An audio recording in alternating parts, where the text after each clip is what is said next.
je m'excuse d'abord auprès de Rav Saadoun, que je parle avant lui parce que je suis obligé de partir.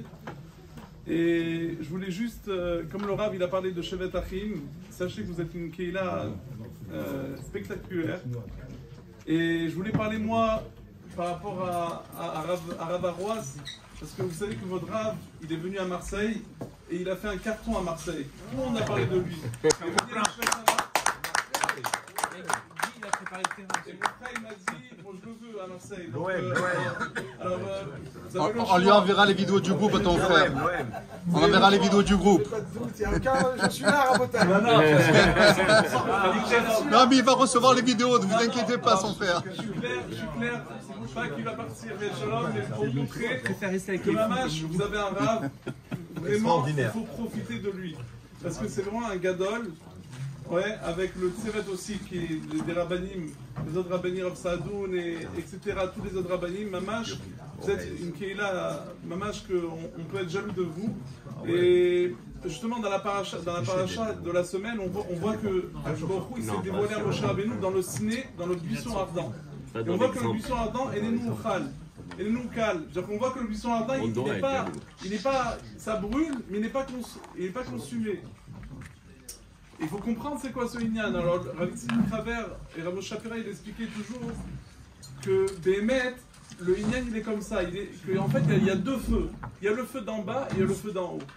Il y a le feu d'en bas, c'est un feu que tout ça, son expression et comment le feu il peut tenir, tout ça, son kiyum, toute son existence, c'est parce qu'il dévore des autres choses. C'est-à-dire que comment le feu il est feu, si on appelle les pompiers, c'est parce que le feu il a encore beaucoup à dévorer et à manger.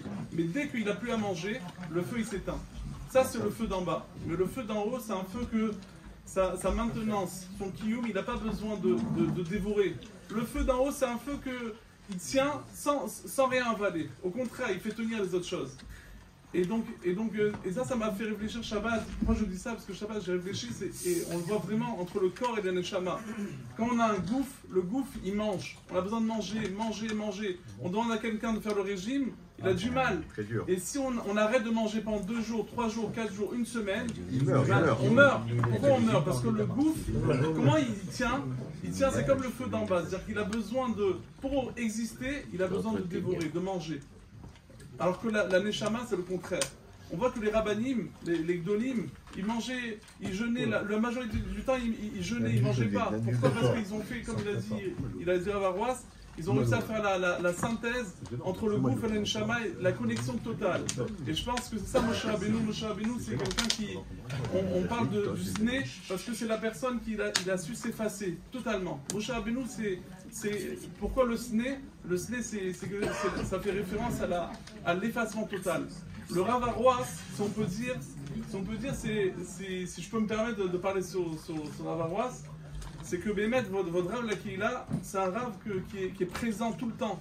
Donc vous pouvez profiter de lui, je sais pas, ne partez pas à la maison, vous n'avez rien à faire à la maison, restez ici, et il a plein de choses à vous enseigner. Bémet c'est Chaval, Rav Arroas il monte pas, c'est comme Moshe Rabbeinu, il s'efface.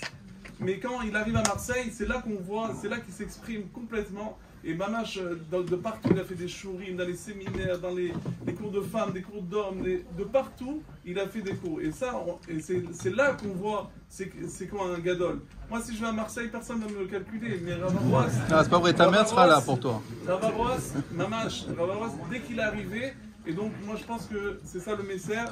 Et Baruch Hashem, Shevet Achim Gam Yachad. Voilà, je laisse le micro à Rav Saadoun. Chazak, et Mazal Tov, et quelque chose si Dieu veut.